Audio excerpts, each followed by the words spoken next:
कल हमने महाराज जी की जो कथा में श्रवण किया था, उसका प्रसंग ये चल रहा था कि श्रीला भक्तिदयाल माधव गोस्वामी महाराज श्रीला महाराज जी को उपदेश दे रहे थे मर्यादा के संबंध में।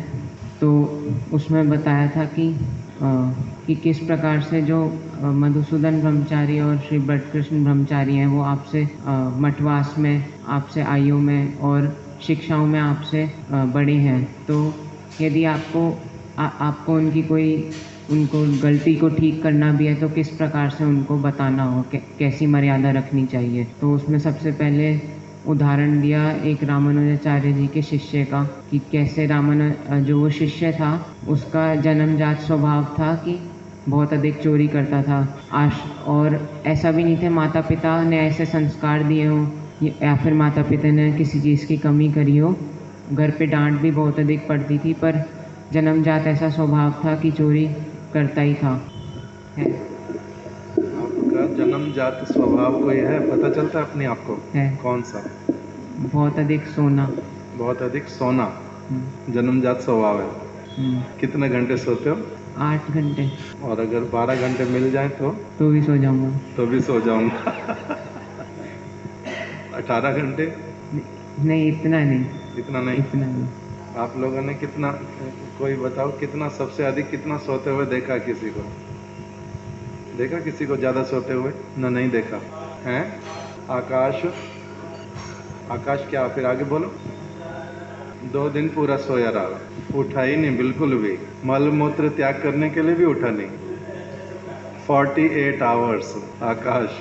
और एक था दामोदर, जो कंप्यूटर पे काम करता था, दामोदर प्रभु, कुछ समय फरीदाबाद में भी रहा था, अभी तो मठ में नहीं है। वो 3 दिन सो सकता है, 10 दिन जाग सकता है। सोएगा नहीं, काम करता रहेगा करता रहेगा करता रहेगा, और फिर जब सोना शुरू करेगा तो वो 1 दिन 2 दिन 3 दिन पूरा सो जाएगा। 3 दिन तक भी उसको सोते हुए देखा था मैंने वृंदावन। वो कोई भी उठाता रहे, आवाज लगाते रहो, ढोल बजाते रहो, हारमोनियम बजाओ, मृदंग बजाओ, उसको कोई पता नहीं है, लेना देना भी नहीं है। गाय वाली माता कहती मैं भी बहुत ज्यादा सोती थी। हैं, गाय वाली माता शाम को कितने बजे सो जाते हो? 7 बजे। हाँ, 11 साढ़े 11। फिर सुबह 3 बजे कैसे उठ जाते हो? 4 बजे। फिर भी अच्छा ही है, 11:30 सो के 4 बजे उठना। ठीक है, आपका जन्मजात स्वभाव है कि बहुत अधिक सोना है? 10 घंटे, 10-12 तो बोल दिया आपने, 12 तो सो ही सकते हैं। इतना सो सकता हूँ, इतना ज़्यादा नहीं सोता, पर थोड़ा कंट्रोल करता हूँ कि नहीं सोना। इतना ज़्यादा सोता नहीं हूँ मगर सो सकता हूँ।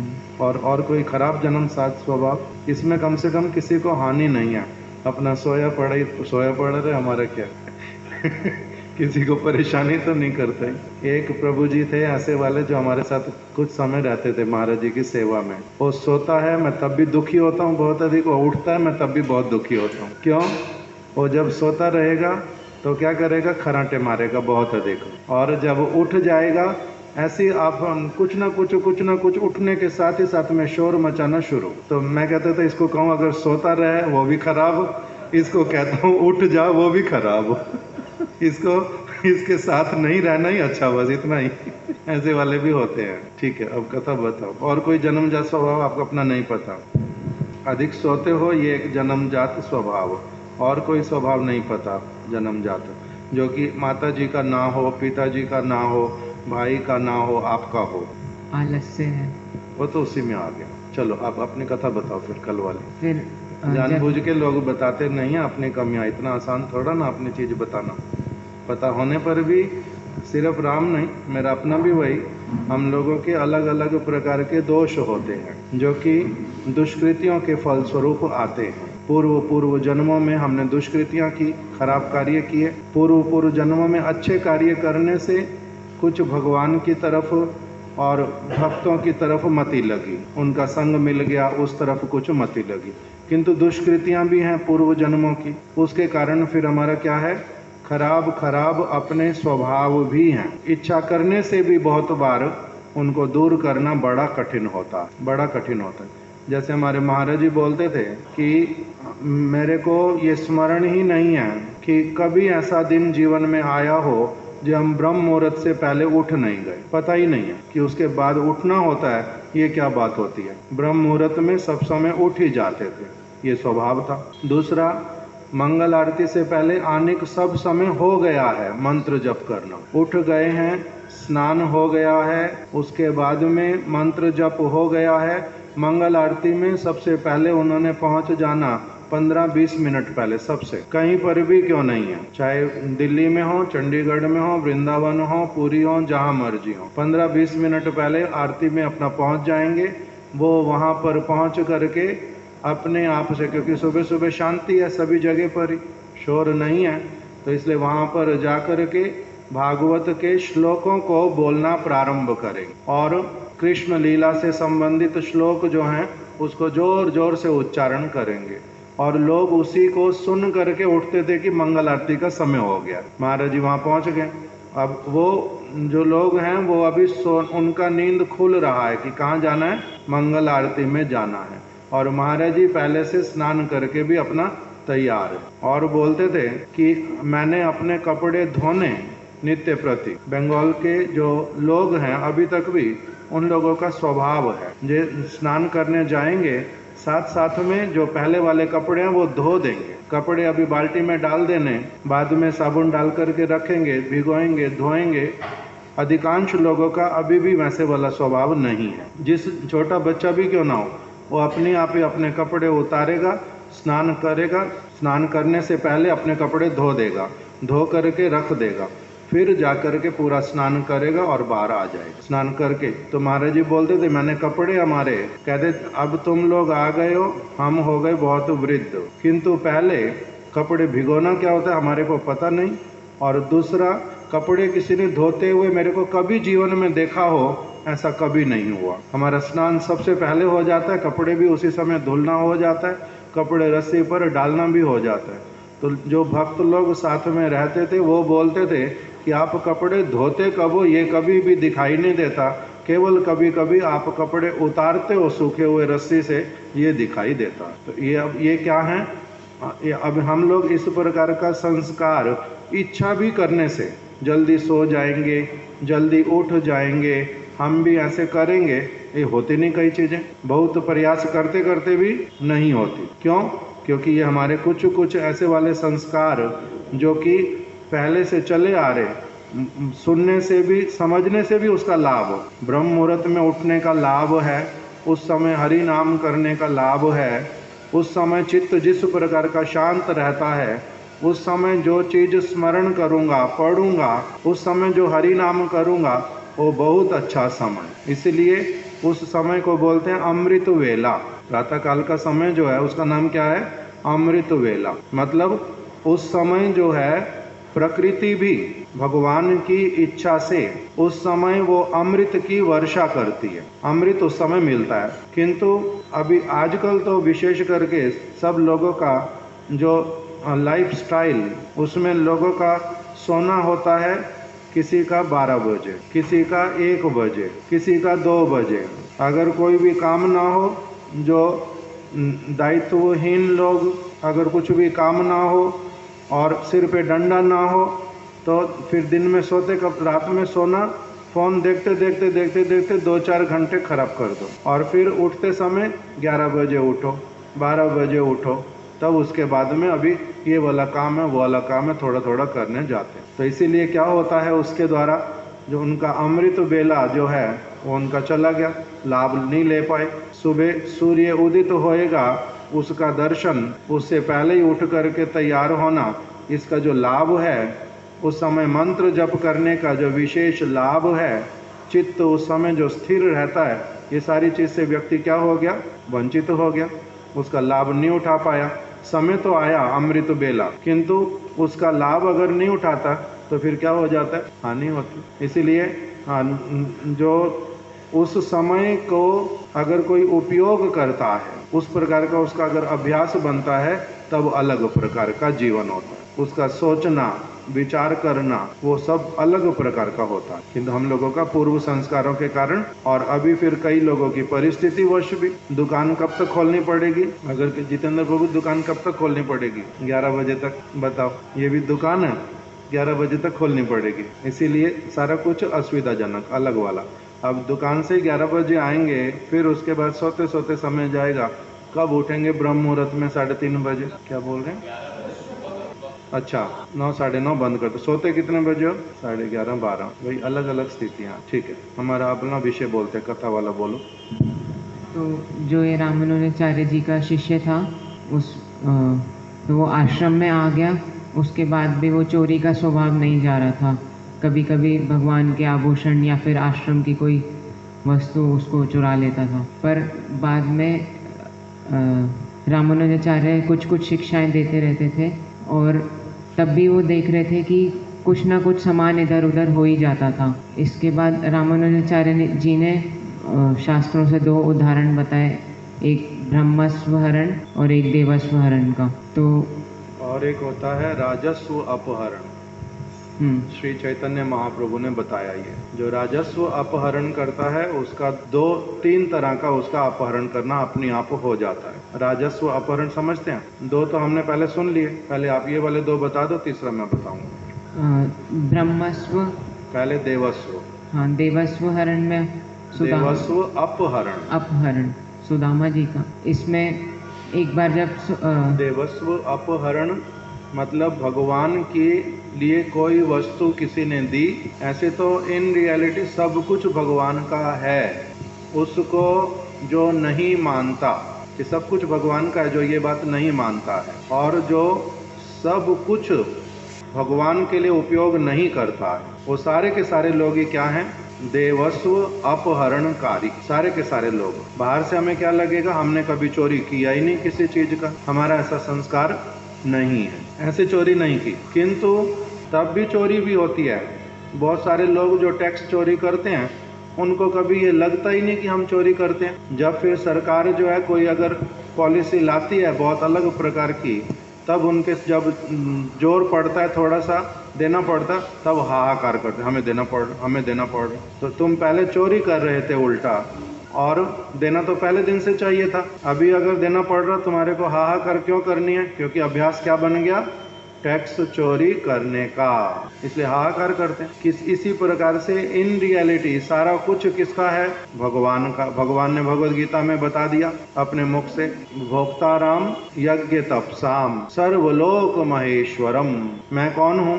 भोक्ताराम यज्ञ तपसाम। जो सारा कुछ है वो मेरा है, किसी और का है ही नहीं, कोई उसमें भागीदार नहीं है, सब कुछ मेरा है। सर्वलोक महेश्वरम, मैं ही सभी वस्तुओं का, ईश्वरों का भी ईश्वर महेश्वर हूँ। इसीलिए सब वस्तु क्या करनी चाहिए? मेरे को निवेदन करनी चाहिए। फिर मेरा प्रसाद जो मिले उसको ग्रहण करके संतुष्ट रहना चाहिए। जो चोरी करता है उसके लिए क्या श्लोक है भगवद गीता में? आत्म पाक वाला, जो स्वयं के लिए, मेरी सारी वस्तु मेरे लिए, उसमें से कोई लेकर के अगर अपने लिए वो उसको व्यवहार में लेता है, मेरे को नहीं देता, तो उसके द्वारा वो क्या करता है? पाप का भागीदार होता है। उसने पाप किया, उसके लिए दंडित होना पड़ेगा। तो इसीलिए सब वस्तुएं किसकी हैं? भगवान की। जो इस बात को नहीं मान करके जिस भी वस्तु का उपयोग करता है, उसके द्वारा क्या है? मैंने परिश्रम किया, मैंने कमाई की, मैंने चोरी नहीं की, सब कुछ मेरा है। कह रहे तब भी तुम्हारा नहीं है। आपने काम किया, शरीर किसका है? मन बुद्धि किसने दिया? आपके लिए काम की व्यवस्था किसने कर दी? सारी की सारी चीजों के पीछे जब मूल कारण देखने के लिए जाएंगे, तब हर जगह पर किसकी प्रेजेंस मिलेगी? भगवान की। मेरे को मनुष्य का जन्म, माता पिता का चयन, मेरे को क्या मिलना चाहिए, क्या नहीं मिलना चाहिए, सारी की सारी वस्तुओं के पीछे भगवान का बहुत बड़ा हाथ है। कोई भी ऐसी चीज नहीं है जो उसके बिना चल रही हो। ये जो संसार है उसके बिना चल रहा है, भगवान के बिना। एक कार, उसमें जब तक ड्राइवर नहीं बैठे कार चलती है? कार में जब तक ड्राइवर नहीं बैठे कार चलती है? पेट्रोल पूरा भरा हुआ है, car branded, new brand new है, बिल्कुल नई कार, सारी वस्तुएं उसमें बहुत अच्छी, पेट्रोल पूरा भरा हुआ, किंतु तब तक जब तक ड्राइवर नहीं बैठेगा तब तक वो वस्तु काम नहीं करती। उसका पहिया नहीं हिलता, उसका दरवाजा नहीं खुलता, उसका जो ब्रेक इत्यादि है, गियर लगाना, कुछ भी प्रारंभ नहीं होता। इसी प्रकार से इतना जो ये सूर्य का चलना, चंद्र का आना, ऋतुओं का आना, नदियों का बहना, पर्वतों का स्थान पर रहना, पृथ्वी का सारी फसलें प्रदान करना, वृक्षों का फल प्रदान करना, ये सारी चीज के पीछे कौन है या नहीं है कोई? अगर ये सारी वस्तुएं निर्जीव हैं तो निर्जीव में जब तक कोई सजीव प्रवेश नहीं करेगा तब तक कैसे चलेगी कोई भी चीज? इसलिए भगवान कहते हैं मैं क्या करता हूँ, पहले सृष्टि को करने के पश्चात गर्भोदकशाही विष्णु के रूप में प्रत्येक ब्रह्मांड के भीतर में प्रवेश करता हूँ। प्रवेश जैसे ही भगवान स्वयं प्रवेश करते हैं ब्रह्मांड के भीतर में, तब सारी वस्तुएं क्रियान्वित होनी प्रारंभ होती हैं, उनका क्रिया होता है। नहीं तो क्रिया कैसे होएगा किसी भी वस्तु का? इस शरीर की क्रिया जो है, पहले क्या था? आत्मा थी ना, पहले शरीर था। माता के गर्भ में पहले क्या आया? आत्मा आई ना, शरीर बना। पहले आत्मा ने प्रवेश किया, फिर आत्मा ने प्रवेश करके फिर भगवान की इच्छा से उसमें सारी वस्तुओं का, पंच तत्वों का सम्मिश्रण होते होते उस बालक का गर्भ में शरीर बनना प्रारंभ होता है। तो शरीर कैसे आया? आत्मा जब वहां पर उसने निवास करना प्रारंभ किया। आत्मा ही अगर नहीं आए तो शरीर का डेवलपमेंट होएगा? वहां पर नहीं होता। इसी प्रकार से भगवान ने जो ये ब्रह्मांड बनाया, इसमें फिर स्वयं अपने अंश के द्वारा जब तक प्रवेश नहीं कर जाते तब तक यहाँ की कोई भी वस्तु काम नहीं करती। बनाया किसने? कार को किसी ने बनाया। उसी प्रकार से सारी की सारी निर्जीव वस्तुओं को भी भगवान ने पहले बना दिया। बनाने के बाद में जब वो स्वयं उसमें प्रविष्ट कर जाते हैं तब सारी की सारी वस्तु काम करना प्रारंभ करती है। तो इसलिए किसका है सारा कुछ? फिर उनका है। उनकी इच्छा के अनुसार अगर कार्य नहीं किया जाता तब फिर व्यक्ति क्या कहलाता है? चोर। महाराज जी कथा हम लोगों को सुनाते थे, श्री जगत बंधु भक्ति रंजन जगत बंधु न क्या, JB दत्त, जगत बंधु दत्त, उनको उपाधि मिली थी जगत बंधु की। जगत बंधु JB, जगत बंधु दत्त, ये तो उनका नाम हो गया JBD, जगत बंधु दत्त। ये जो प्रभु हैं, इन्होंने क्या किया था? इनको प्रभुपाद जी के शिष्यों का संग प्राप्त हो गया और उसके फलस्वरूप पहले बहुत निर्धन थे, बाद में बहुत धनी बने थे। बहुत अधिक निर्धन थे, बाद में बहुत अधिक धनी बने। जैसे हम लोग धीरू भाई अंबानी की बात सुनते हैं, वो मुंबई में, ये कोलकाता में JBD, ये भी बहुत निर्धन रहते थे। किसी के घर के बाहर में थोड़ा सा जो थड़ा बना हुआ, उसी के ऊपर जाकर के सो जाते थे, रिक्शा चलाते थे। कोई भी सहायता नहीं करता था, रिश्तेदार सहायता नहीं करते, सबने मुख फेर लिया। माता पिता पहले ही शरीर छोड़ के चले गए, रिक्शा चलाते थे। फिर और अनपढ़, फिर इन्होंने स्याही बनानी शुरू की, स्याही की गोलियां। पहले गोलियां मिलती थी इंक की, उसको पानी में डालना पड़ता था और फिर वो अपने आप घुलते घुलते, जैसे अभी विटामिन के आते हैं, उसको ऐसे टैबलेट आती है, इंक की टैबलेट आती थी, पानी में डाल दो, अपने आप वो पूरा इंक बन जाता था दवात में। फिर उसको लिखते थे उससे। तो उन्होंने वो गोलियां बनानी प्रारंभ की। महाराज जी कहते हैं हम बिल्कुल छोटे थे उस समय, हम लोग दुकानों पर जाकर के बोलते थे JBD दे दो, JBD। कह रहे पहले पता नहीं था इसका मतलब क्या है, JBD इंक दे दो। तो बाद में पता चला उन्होंने अपने नाम पे रखा था जगत बंधु दत्त, JBD इंक। उस तरह से इंक बनाते थे। फिर उनका इंक बहुत ज़्यादा चल गया, इतना ज़्यादा व्यापार शुरू हो गया कि वो कोलकाता के सबसे बड़े सेठ बन गए, बहुत बड़े धनी व्यक्ति बन गए। तब फिर शिला प्रभुपाद जी के आश्रित जनों का संग मिलना प्रारंभ हुआ, कथा सुननी प्रारंभ की। 1, 1.5, 2 वर्ष तक कथा सुनते रहते, कीर्तन करते रहते, करवाते रहते, किंतु किसी को जो है कोई अपना पैसा 1 रुपया देना, कुछ करना, कुछ भी नहीं करते। केवल परीक्षा करते रहते कि ये लोग क्या कर रहे हैं, इनका मिशन क्या है, ये लोग ढोंगी साधु हैं ना अच्छे साधु हैं, अलग अलग तरह की चीजें देखते रहते। जब धीरे धीरे अच्छी तरह से कुछ बोलेंगे हम लोगों को, क्या बोल रहे हैं आप बात कर लीजिए। तो तब इन्होंने क्या किया, धीरे धीरे जब साधुओं के साथ में मित्रता हो गई भली प्रकार से, तब इन्होंने कोलकाता में एक बहुत बड़ी जगह वो खरीद करके शिला प्रभुपाद जी को मंदिर बनाने के लिए दी कि आप यहाँ पर मंदिर बनाओ। बहुत अच्छा। फिर उन्होंने बनाने का भी पूरा पैसा मैं दूंगा। तब शिला प्रभुपाद जी ने कहा आपके ऊपर बोझ तो नहीं पड़ेगा, इतनी बड़ी जगह आपने पहले खरीद के दे दी, वो भी कोलकाता में बाग बाजार मार्केट के अंदर एकदम इतनी अच्छी जगह, बहुत पैसा लगा आपका, तो आप बना करके भी दोगे, असुविधा होगी नहीं तो घर वाले लोगों को, पत्नी है, बच्चे हैं, कोई असुविधा तो नहीं होगी। तो कहते कि नहीं, थाली कोई और देगा, भोजन कोई और परोसेगा, ये क्या बात हुई? थाली अगर मैंने दी है तो भोजन भी मैं ही परोसूंगा। तो इसीलिए पूरा बना करके दिया मंदिर को। फिर भक्तों के रहने का सारा स्थान, निवास बना के दिया। बड़ा मठ है, अभी भी जाएंगे तो देखने से पता चलता कि बड़ा स्थान है। अभी हम लोगों को आधा देखने देते हैं, दूसरी तरफ गेट लगा करके रखा, जो दूसरा अंश है वो देखने नहीं देते। क्यों? क्योंकि वहाँ पर अभी दूसरी सेवाओं के लिए उपयोग होता है।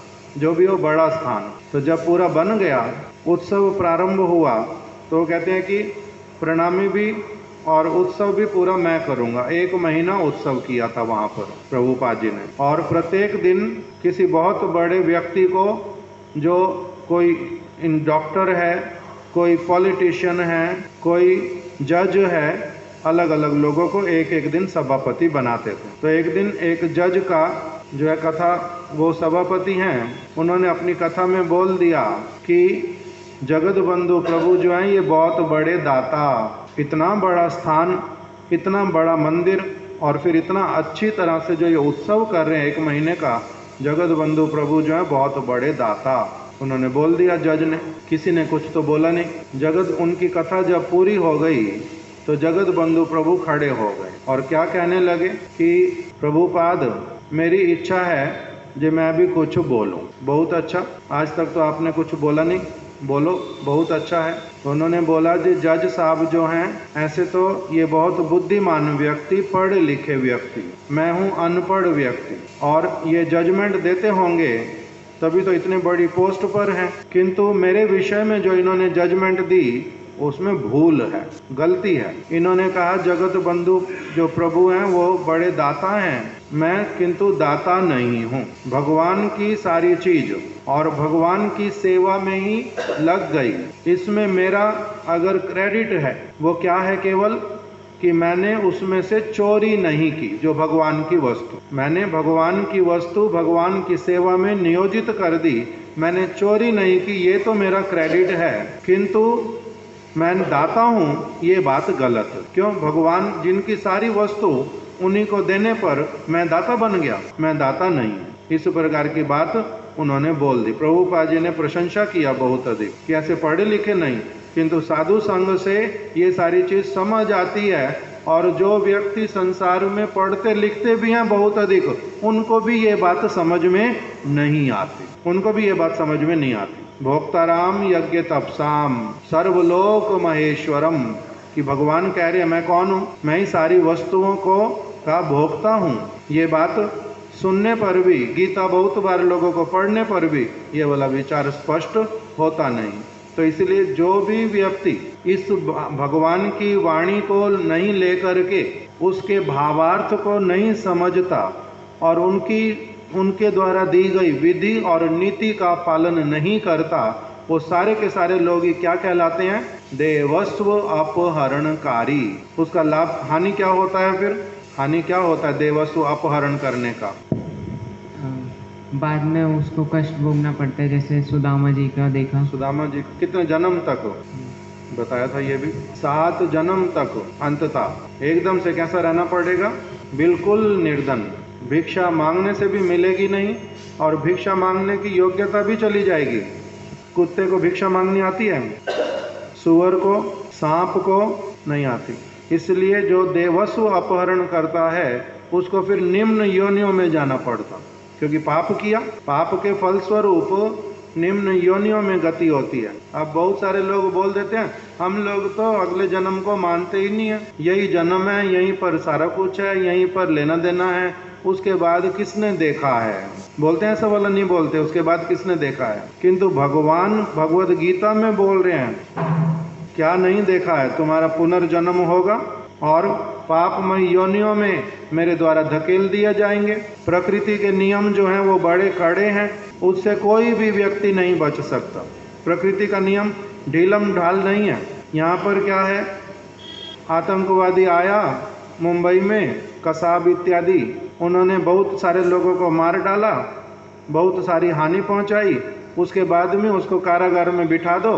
अभी हम विचार कर रहे हैं क्या करना चाहिए। उसको बिठा करके उल्टा जमाई बाबू बना करके वो जो मांगता है खाने के लिए उसके लिए व्यवस्था करते हैं, उसको खिलाएंगे, बहुत सालों तक जेल में बिठा करके रखेंगे। उसको साथ साथ में फांसी लटका दो जिससे कि सबको सबक मिले, ये वाला नहीं करेंगे। क्यों? क्योंकि ये गवर्नमेंट इत्यादि अभी पागल गवर्नमेंट, उस प्रकार के ये लोग नहीं हैं जैसे शास्त्र में भगवान ने बताया। राजा कैसा होगा? राजा तो किसी के भूल कार्य करने पर साथ ही साथ में दंड देगा अच्छी तरह से। अगर अच्छी तरह से दंड नहीं देगा राजा वो कहलाएगा नहीं, राजा बनेगा नहीं, राजा के पद पर बैठने का अधिकार नहीं है। अगर वो घबराएगा, जिसने गलत कार्य किया उसको शासन करेंगे नहीं, उसको शासन नहीं करते। तो इसलिए ये भ्रष्ट राजा, अभी इनको वास्तविक रूप में राजा नहीं बोलते, इनको क्षत्रिय नहीं बोलते। ये लोग क्षत्रिय भी नहीं है, नहीं तो उसके द्वारा दूसरे लोगों को सबक कैसे मिलेगा? उसको अपना अच्छे से बिठा करके खिलाए जा रहे हैं। और कितने साल विचार करना है? 15 साल। 15 साल तक उसका विचार करेंगे। और किसी किसी चीज के लिए तो ऐसे होता है 2 जनरेशन 3 जनरेशन मर जाती है तब भी वो नहीं मिलता, न्याय नहीं मिलता, पता ही नहीं चलता कि कौन ठीक है कौन गलत है। ये न्याय प्रणाली बिल्कुल खराब, बिल्कुल ही खराब। तो इसीलिए बात क्या बोल रहा था, हाँ, किंतु प्रकृति का नियम ऐसे वाला नहीं है, भगवान के नियम ऐसे वाले नहीं है। जो भी व्यक्ति जो कार्य करता है उसको साथ ही साथ में उसका क्या होता जाता है? प्रकृति उसको उसके अनुसार उसको दंडित करती जाती है अथवा उसको पुरस्कृत करती जाती है।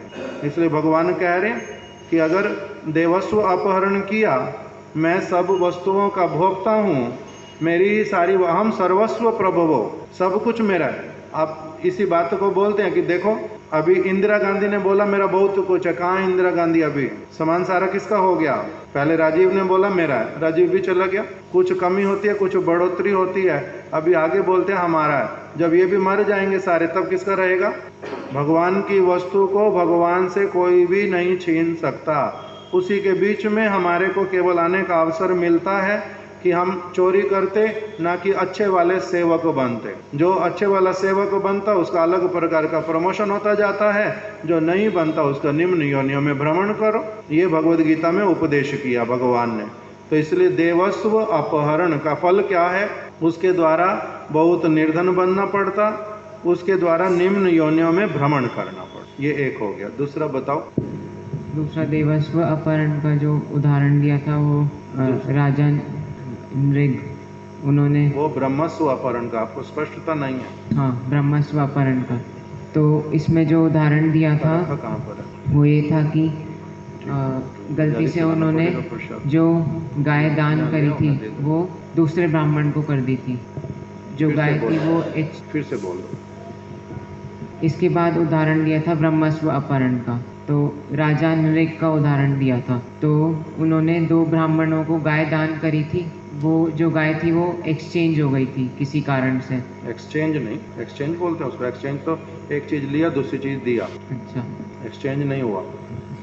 जो एक ब्राह्मण उसको जो गैयाएं दान कर दी, उनकी जितनी गायें दान की उसमें से एक गाय अपनी आप से आकर के राजा की गैयाओं में मिल गई, राजा को पता नहीं चला। तो इस कारण से फिर उनको अगले जन्म में गिरगिट बनना पड़ा था, क्योंकि ब्रह्मस्व अपहरण का दोष लगा। फिर हमने तो ऐसी जब कथाएं रामानुजाचार्य जी ने, क्या फल हुआ फिर? मतलब ब्रह्मस्व अपहरण करेंगे तो क्या होएगा? निम्न योनि में ही जाना, गिरगिट बनना पड़ता है। तो जब इस प्रकार से रामानुजाचार्य ने अलग अलग शास्त्रों की बातें बताई और प्रीतिपूर्वक उन अपने शिष्य को गाइडेंस दी, तो फिर उनकी कृपा। वो कथा सुनते रहे, कथा सुनते सुनते अपने आप ही अपनी चीज़ों को ठीक करना प्रारंभ करते हैं। हाँ, उसमें ये भी बोला था कि अगर तुम प्रतिज्ञा लोगे कि ऐसे वाले काम नहीं करने, तो अपने आप ही धीरे धीरे ये वाले कार्य कम हो जाएंगे। फिर इस प्रकार से जब प्रीतिपूर्वक गाइडेंस दी श्री रामानुजाचार्य ने, तो वो शिष्य की जो भूल थी हमेशा चोरी करने वाली, वो नष्ट हो गई। हमारे को लगता है ये वाला परसों हुआ था हमारा प्रसंग सारा ना। कल वाला प्रसंग दूसरा है ऐसे। कल तो सनातन गोस्वामी जी वाला, और उसके साथ में फिर पहले परसों वो भी हो चुका हमारा श्री ब्रह्मानंद भारती वाला। कल सनातन गोस्वामी का। अभी आप छोड़, मैं बोलता हूँ, नहीं तो फिर समय बहुत चला जाएगा। अभी तो 10 बज गई। कल हम लोगों ने श्रवण किया था कि अभी जो कथा सुन रहे हैं इसमें तो आया कि ब्रह्मस्व अपहरण नहीं करना चाहिए, देवस्व अपहरण नहीं करना चाहिए, राजस्व अपहरण नहीं करना चाहिए। राजस्व अपहरण क्या होता है? राजा के द्वारा लगाए गए कर इत्यादि का जो चोरी है वो नहीं करना चाहिए। उसके द्वारा क्या होता है? राजस्व अपहरण। और इसका दंड, इससे गलती क्या हो जाती है हमारी? कह रहे हैं इससे जो राजस्व अपहरण करता है उसको देवस्व अपहरण का भी पाप लगता है, उसको ब्रह्मस्व अपहरण का भी पाप लगता है, और तीसरा वाला साथ में जुड़ जाता राजस्व अपहरण भी। क्यों? क्योंकि राजा को जो कर दिया जाता है, राजा उसमें से क्या करते हैं? देवता की आराधना करवाते हैं। राजा को जो कर दिया जाता है वो उसके द्वारा क्या करते हैं? देवता की भी आराधना करवाते हैं। अभी करवाते या नहीं करवाते अभी तो कुछ है ही नहीं शायद ऐसा। उल्टा हमारे तो भारत में बहुत गड़बड़ है, हमारे मंदिरों का सारा पैसा चोरी करके उल्टा ले जाते हैं। ये तो उल्टी सरकार हो रखी है। नहीं तो सरकार क्या करती है पहले ऐसे, वो मंदिर में भगवान की अच्छी तरह से सेवा होए उसको देखती थी। और सरकार यहाँ तक भी देखती थी कि आपको मंदिर बनाने देना अथवा नहीं, आप अच्छे ब्राह्मण हो अथवा नहीं, आप निर्लोभी हो ना लोभी हो, आप केवल अपने आप को पालने के लिए या परिवार को पालने के लिए काम चोरी करके केवल मंदिर बना के जीविका अर्जन करोगे, ये सारा कुछ देखते थे कि ब्राह्मण जो है वो ब्राह्मण वाला कार्य अच्छी तरह से करे, क्षत्रिय क्षत्रिय वाला कार्य करे, ये भी देखते थे। ब्राह्मण क्षत्रिय को वॉच करता था, क्षत्रिय ब्राह्मण को वॉच करता था। जहाँ पर कोई भूल करता था एक दूसरे को बतलाते थे, अलग प्रकार का होता था। वैश्य जो है वो अपना वैश्य वाला कार्य करे और व्यर्थ में मूल्य ना बढ़ा दे वस्तुओं के, लोगों को असुविधा में ना डाले, छिपा करके अनाज को ना रखे और दाम ना बढ़ने दे। ये सारी चीजें कौन देखता है? सरकार देखती थी। पहले ये वर्ण और आश्रम सिस्टम था। जो शूद्र हैं, शूद्र का मतलब जो नौकरी करते हैं, उनको जितना वो मेहनत करते हैं उतना पैसा उनको मिलना चाहिए, ये भी क्षत्रिय राजा लोग देखते थे। उसके साथ भी अन्याय नहीं होना चाहिए, सारी वस्तुओं को राजा देखते थे। अभी किंतु वैसे वाला है नहीं, इसीलिए जगह जगह बोलते हैं ना तिरुपति मंदिर का पैसा हो और पता नहीं कहाँ कहाँ का बोलते हैं कि सरकार सारा पैसा ले जाती, पूरा का पूरा वही उल्टा लेकर के चले जाते। सेवा तो वो करेंगे नहीं, सेवा जो अपने आप लोग दे जाते हैं उसी से अपना सेवा चलाओ, और जो सारा पैसा लोग भगवान की सेवा के लिए देते हैं दान में, वो सारा सरकार उल्टा चोरी करके ले जाएगी और अपनी इच्छा से जहाँ मर्जी उसका उपयोग करेगी। अभी तो बोलते हैं वो लोग मुसलमान लोगों को देगा उल्टा, उनके मुसलमान लोगों के जो क्या बोलते हैं इनका मस्जिद में जो लोग रहेंगे उनको पैसे देंगे, सैलरी ये सरकार देगी उनको, उनके लिए उल्टा मस्जिद बनाने के लिए उनको पैसा देगी और क्या करेगी? हमारे मंदिर का सारा चोरी करेगी। तो इसीलिए ऐसे वाली सारी चीज़ें होने के कारण ये पापमय क्रियाएं सारी, इसलिए क्या होता है सारे लोगों को अलग अलग प्रकार के दुखों को भोगते रहना पड़ता है। राजा अगर दुष्ट हो तो उसका दोष किसको नहीं मिलेगा? फिर जैसे घर में अगर मेरे पिताजी चरित्रहीन हो तो उसके कारण घर में क्या किस किस को असुविधा होगी? सारे लोगों को, जो भी घर में है। माता जी अगर खराब हो, इसी प्रकार की चरित्रहीन हो, दूसरे लोगों के ऊपर पैसा लुटाती हो, पिताजी के पैसे को चोरी करके जिसको पसंद करती है उनके घर में सारा पैसा पहुंचा देगी, बच्चों की देखभाल नहीं करेगी तो घर की क्या अवस्था होगी? खराब वाली होगी। तो इसी प्रकार से राजा लोग अगर उनका नीति इत्यादि गलत वाला हो तो उससे क्या होता है? सब लोगों को ही कष्ट भोग करना पड़ता है। इसी ये राजा की नीतियाँ ही खराब, इसीलिए राजस्व अपहरण करने में लोग भय नहीं करते। अभी हमारे वृंदावन में एक प्रभु और बिजली की चोरी करते थे, तो मैंने उनको बोला ये तो गलत बात है, बिजली की चोरी तो नहीं करनी चाहिए, बिजली यूज करते हैं पैसा देना चाहिए पूरा का पूरा सरकार को। तो बोलता है कि सरकार बहुत काम चोर है, हम लोग पैसे देते हैं, हमारे बिजली का बिल होना चाहिए 2 रुपये का यूनिट होना चाहिए, मान लो उन्होंने उदाहरण से बोला 2 रुपये का यूनिट होना चाहिए, किंतु सरकार ने क्या कर दिया 5 रुपये यूनिट। क्यों? जो सारे लोग चोरी करते हैं उनको देखने नहीं जाएगी, उनकी बिजली काटेगी नहीं, बट अपना टोटल लगा लेगी, हमारा इतना बिजली का खर्चा होता है, जो लोग देते हैं उनके ऊपर ज़्यादा डाल दो, क्योंकि काम चोर है। तो इसीलिए ये जो सरकारी खराब, इसको फिर हम पूरा टैक्स क्यों दें? टैक्स नहीं तो देता हूँ, देने की इच्छा करती है, पूरा दे देते हैं, किंतु ये लोग इनके ऑफिस में काम कराने जाओ, काम नहीं करेंगे, हर चीज के लिए घूस मांगेंगे, ब्राइब मांगेंगे। तो ये क्या अच्छे वाले राजा हैं? सब तरफ भ्रष्टाचार करके रखा हुआ है। तो इसीलिए राजस्व अपहरण करने में लोगों को अभी मन में असुविधा नहीं होती। क्यों? क्योंकि ऊपर से सरकारों ने, वो स्वयं ही चोर है, शिक्षा ही चोरी वाली देते हैं, ब्राइब वाली देते हैं, खराब आचरण करते हैं, आगे लोग क्या सीखेंगे? इसलिए सब तरफ गड़बड़ होती है। इसलिए धर्म जो है वो दिखलाई देता नहीं, ठीक चीज दिखाई देती नहीं। नहीं तो राजस्व अपहरण करने से देवस्व अपहरण का भी पाप लगता, क्योंकि पहले राजा लोग क्या करते थे? युधिष्ठिर महाराज, परीक्षित महाराज, ये लोग धार्मिक राजा थे, ये लोग धार्मिक राजा थे। इसलिए युधिष्ठिर महाराज, परीक्षित महाराज जी के राज्य में कली ने जब प्रवेश किया, वो बैल को मारेगा, परीक्षित महाराज जी ने क्या किया? साथ साथ में उन्होंने अपनी तलवार उठा ली। मैं कौन हूँ? क्षत्रिय हूँ, मेरे सामने अन्याय करोगे? ये बैल जो है ये इसका जीवा नहीं है बोलने के लिए, कंप्लेन करने के लिए किसी के पास जाएगा नहीं, बुद्धि नहीं है, इसीलिए तुम केवल इसको मार डालोगे। किस लिए मारोगे इसको? ये भी मेरी प्रजा है। वो बैल को भी प्रजा मानते थे, पक्षियों को भी प्रजा मानते थे। किंतु अभी स्लॉटर हाउस कितने हैं? ये क्या सरकार करने देगी? मदिरा पान इत्यादि सरकार करने देगी? राजा ऐसा नहीं करने देता था। इसलिए जब कली को 4 स्थान दे भी दिए, कली सब जगह ढूंढ रहा है कि मैं कहाँ रहूं, कहाँ रहूं। कहीं पर वैश्याल्य नहीं है, मैं कहाँ रहूं? अवैध स्त्री संघ होता ही नहीं किसी जगह पर, मदिरा पान कोई करता ही नहीं, मैं कहाँ जाऊं? मदिरालय है ही नहीं कोई भी, उसको मदिरालय नहीं मिला, उसको वैश्यालय नहीं मिला। फिर उसने देखा जहाँ पर पशुओं का वध करते हैं वहाँ पहुँच जाता हूँ, वहाँ रहूँगा। इन्होंने मेरे को स्थान दे दिया, जहाँ पशु वध होता है वहाँ चले जाओ। तो वो भी स्थान मिलता नहीं, स्लॉटर हाउस कोई है ही नहीं, पशुओं को कोई भी नहीं मारता, पक्षियों को कोई भी नहीं मारता, स्थान ही नहीं मिलता कली को रहने के लिए। और क्या रह गया? द्यूत, जो इस प्रकार का क्या बोलते हैं, जुआ खेलना इत्यादि, वो नहीं होता, उसको स्थान ही मिलता नहीं कोई भी। दुर्योधन इत्यादि जैसे लोग जो हैं उनको कृष्ण ने पहले से ही क्या कर दिया था? मार करके उनको खत्म कर दिया। क्यों? क्योंकि वो लोग इसी प्रकार का कुछ अन्याय करने जा रहे थे। क्या करते हैं? द्रौपदी का अपमान करेंगे, उसका वस्त्र हरण करेंगे, और जुआ खेला, उसके द्वारा उन्होंने छल करके इनको पराजित कर दिया। तो इस प्रकार की क्रिया जो है ये जगत में प्रकाशित होएगी। इसी कारण से अर्जुन तुम इनका वध करो, तुम क्षत्रिय हो, ये अन्याय कर रहे हैं, गलत काम करेंगे, इनका साथ साथ में इनका क्या करना चाहिए? वध करना चाहिए। इनका अगर वध कर देंगे साथ ही साथ में क्या लाभ होगा? क्या लाभ होगा? इस प्रकार का अन्याय करने वाला व्यक्ति जगत में नहीं रहेगा। तो इसलिए कलियुग को कोई जगह मिलती नहीं। 4 स्थान दे दिए जहाँ पर ये क्या स्त्रिया, सोना, मद्यपान और संस्कृत भाषा में क्या है? द्यूतम, पानम, स्त्रिया, सोना, ये 4 बताए। तो कली ढूंढ रहा है जगह जगह, उसको मिलता नहीं। तो इसलिए फिर से आकर के चरण पकड़े परीक्षित महाराज जी के, मेरे को कोई और स्थान दो, मेरे को कोई और स्थान दो। ये वाला मिला ही नहीं आपके राज्य में, पूरा भ्रमण कर आया हूँ। परीक्षित महाराज जी का राज्य कितना बड़ा था?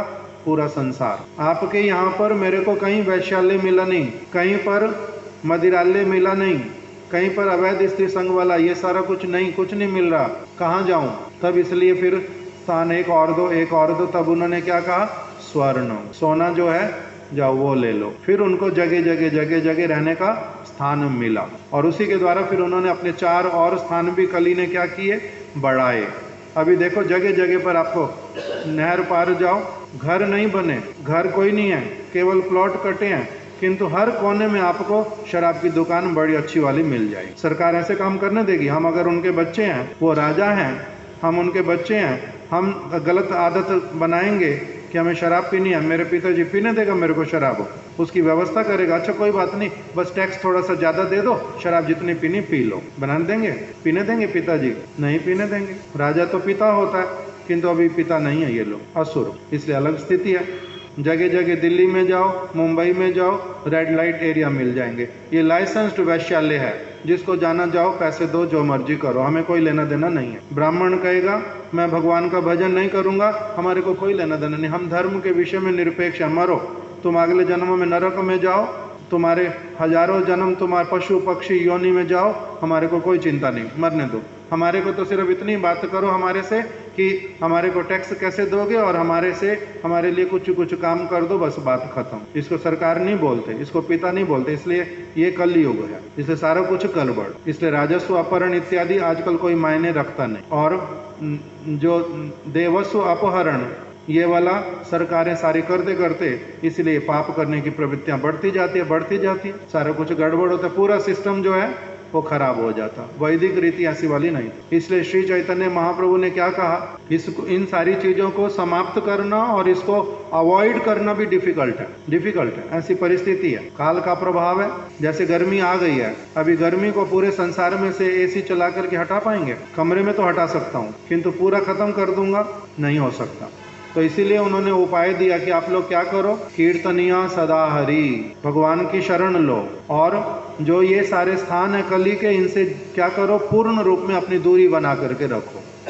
इसलिए भागवत में ये बात बतला दी कि जो भी व्यक्ति अपना परम मंगल चाहता है, कली के चंगुल में नहीं फंसना चाहता, कली से अप्रभावित रहना चाहता है, उसको क्या करना पड़ेगा, ये जो सारी वस्तुएं, स्त्रियां, द्योतम पानम, स्त्रिया, सोना, इसे पूर्ण रूप में अपने आप को दूर रख करके और भगवान के वचनों को पुनः कीर्तन श्रवण करते करते क्या होएगा, व्यक्ति जब जीवन यापन करेगा तब उसके ऊपर कली का प्रभाव रहेगा नहीं, और वो क्या कर पाएगा, भगवान के चरणों को प्राप्त कर पाएगा, जन्म मृत्यु से निकल जाएगा।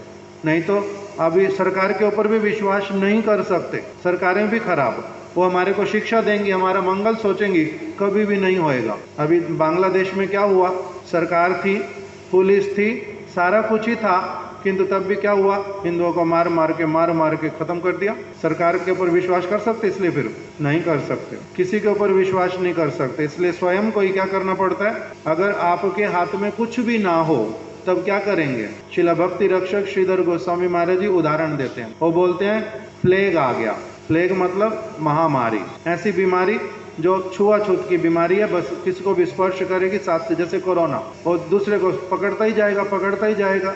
तो ऐसी परिस्थिति में क्या करोगे, ऐसी परिस्थिति में क्या हम लोगों को क्या बोला था, क्या कर दिया, सभी घर में क्या हो जाओ, क्वारंटाइन। इसका मतलब अपने आप को सब लोगों के संपर्क से ही अलग कर दो, आपको वो बीमारी पकड़ ना पाए, क्वारंटाइन बोला था। तो उसी में क्या कहा कि जितने लोगों को अपने साथ में रख सकते हो अंदर एक साथ में रख दो, बाकी बाहर वाले लोगों से पूरी दूरी बना लो। उसी प्रकार का ये कलयुग में सब प्रकार की चीज़ें देख करके कहते हैं इन चीज़ों को अवॉइड करना पॉसिबल नहीं, उसी के बीच में अपने आप को क्या कर लो, क्वारंटाइन। वो क्या है, मैं ये 4 चीज़ों को कि जहाँ पर होती हैं वहाँ पर जाऊँगा नहीं, ये 4 चीज़ें जो लोग करते हैं, 5 चीज़ें जो करते हैं, उनके साथ में मैं अपना संबंध हृदय वाला कभी भी नहीं रखूँगा। मैं भगवान की वाणी का पुनः श्रवण और कीर्तन करूँगा। मैं अपने जीवन को जितना अधिक हो सकेगा उसी प्रकार से पवित्र करके उसी तरफ चलूँगा। नहीं तो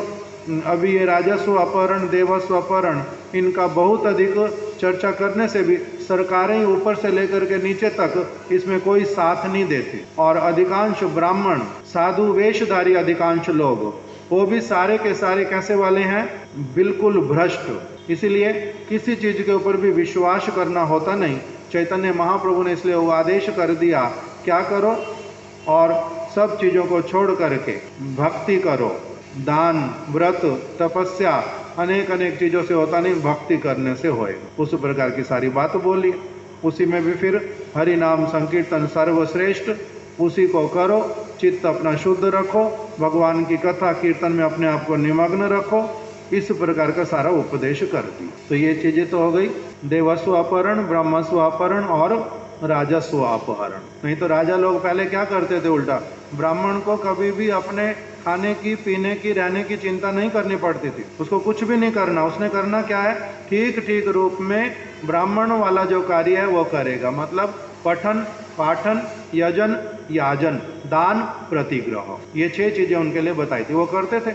और क्षत्रिय लोग उसको देखते थे, उनको ब्राह्मण का जितना बड़ा परिवार होगा उसको खाने के लिए वो अपने आप पहुंचा देंगे, उनको स्थान दे देंगे बड़ा अच्छा रहने का, मंदिर बनाने में सारी सहायता करेंगे, सेवा के लिए सारा कुछ चलता रहे वो देंगे।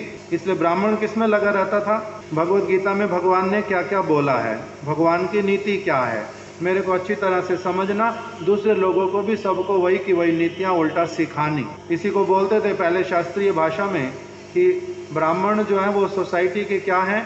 ब्रेन। क्षत्रिय जो है वो क्या है? सोसाइटी के हाथ, बल है उसमें, तलवार पकड़ करके रखेंगे। ब्राह्मण क्या करेंगे? अपने ब्रेन को शार्प रखेंगे। और फिर क्या करेंगे? क्षत्रिय, ब्राह्मण, क्षत्रिय, वैश्य जो है वो क्या कहलाते हैं? वो कहलाते हैं उदर, पेट। वो खाना पीना किसके पास कैसे पहुंचे, क्या पहुंचे, कब क्या पहुंचे, ये सारी चीज की चिंता करेंगे, वो पहुंचाए। और शूद्र क्या करेगा? वो अपना परिश्रम करके वो सारे के सारे लोगों को जो जो चीज चाहिए वो देगा। जैसे हमारे शरीर के अंदर में मेरी टांगे काम की हैं या नहीं है? काम की हैं। हाथ काम के हैं, ब्रेन काम का है, और मेरा पेट इत्यादि खाता हूँ, एनर्जी उसमें क्रिएट होती है, वो भी काम का है। कौन सी चीज़ है जो काम की नहीं है? आपको अगर बोला जाए कि इनमें से कोई चीज़ हटा दो, सारे काम के हैं या नहीं है? सारे काम के हैं। तो जिस प्रकार से शरीर के सारे अंग मिल करके हमारे को सारी व्यवस्था करते हैं, उसी प्रकार से वास्तविक रूप में जो ब्रेन का कार्य करने वाले, हाथ का कार्य, एक साथ मिल करके सारे कार्य करते हैं। ब्रेन हाथ को कहता है कि ये वाली चीज उठाना, ये नहीं उठाना, इसको हाथ लगाना, इसको नहीं लगाना। ब्रेन ही क्या कहता है? टांगों को इधर चलना, इधर नहीं चलना, अभी थक गए हो आराम कर लेना। कौन बोलता है? ब्रेन बोलता है। तो इसीलिए सारे एक दूसरे के साथ में क्या है? कनेक्टेड है। इनमें से सबसे श्रेष्ठ क्या है? सबसे श्रेष्ठ क्या है? अब कोई व्यक्ति है ना जिसके दोनों हाथ नहीं है, तभी जीवित है या नहीं है? जीवित है। किसी किसी के दो हाथ दो पैर दोनों नहीं है, तब भी जीवित है। तो इन चारों में से भी मुख्य कौन सा हो गया? फिर भगवान ने ये श्लोक बोला है, कौन सा वाला? कि मेरे हृदय से कौन प्रकटित हुए हैं? मेरे जंगा से कौन प्रकटित हुए हैं? मेरे वक्ष स्थल से कौन प्रकटित हुए हैं? और मेरे हृदय से कौन प्रकटित हुए हैं? चार चीजें बताइए। पता ये वाला श्लोक किसी को? बताओ। मिल गया? पुरुषोक्त मंत्र का चतुर्थ श्लोक। देखो पुरुषोक्त मंत्र निकालो, भागवतम में है। पुरुषस्या मुखम ब्रह्म क्षत्रम एतस्या बाहवा उर्वोर्वैश्यो भगवता पदभ्याम शूद्रो व्यजायत। द ब्राह्मण रिप्रेजेंट्स हिज माउथ। भगवान के मुख से जो शब्द निकलते हैं, अर्थात उनका ब्रेन जो है उनके शब्दों से पता चलता है। एक व्यक्ति को शिला स्वामी महाराज जी बोलते थे, जब तक कोई बात नहीं कर रहा है, गूंगा बैठा है, चुपचाप बैठा है एकदम से, तब तक वो कौन है? Very intelligent person. जैसे ही वो मुख खोलेगा तब क्या होगा?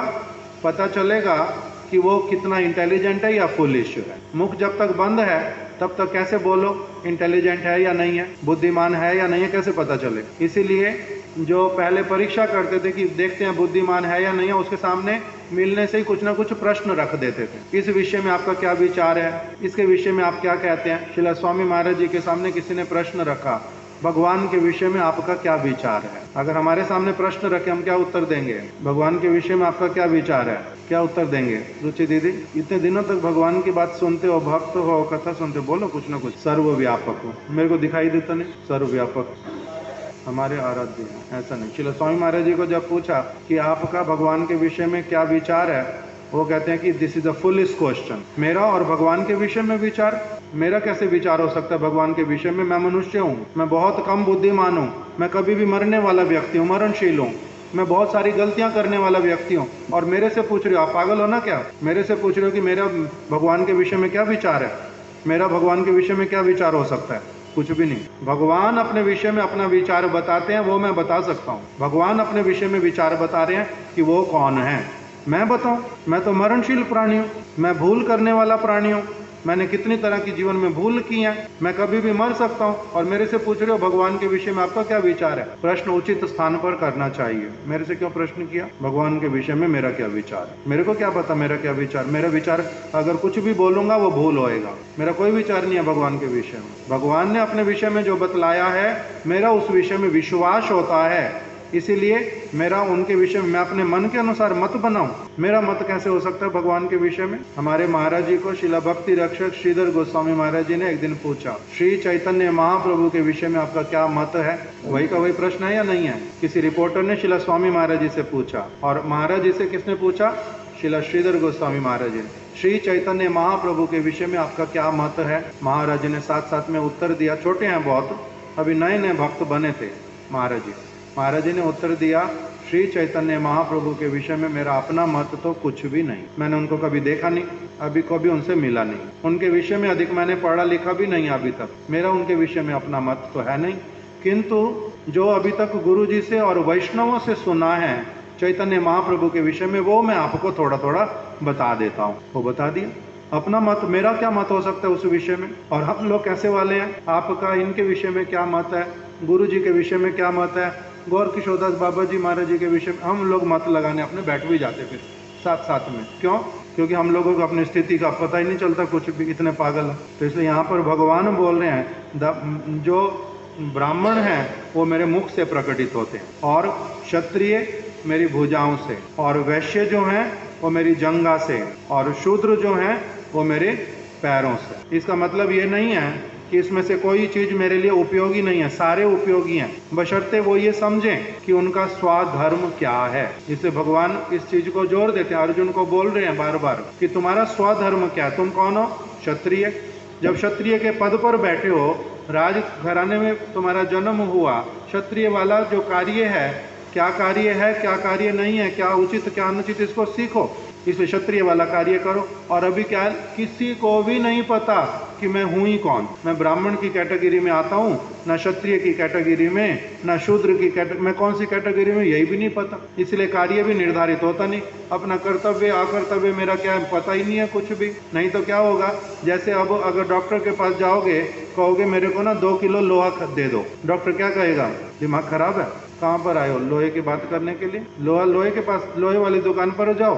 यहाँ पर डॉक्टर के पास आ गया लोहा लेने के लिए, बोलेगा या नहीं बोलेगा? अब इस लोगों को ये वाली चीज तो थोड़ी थोड़ी पता, किंतु वास्तविक रूप में मेरा स्वधर्म क्या है और मैं कौन सी कैटेगरी में हूँ, ये अधिकांश लोगों को कोई ट्रेनिंग नहीं है। इसलिए वो कौन से अंग से प्रकटित हुए हैं यही नहीं पता, इसलिए वो उस प्रकार का कार्य नहीं कर। अलग अलग चीजें होती रहती। आज यहीं तक रख देते, कल आगे सुनेंगे। वंशा कल्पतरुभ्यश्च कृपा सिंधुभ्य एव च पतितानां पावनेभ्यो वैष्णवेभ्यो नमो नमः।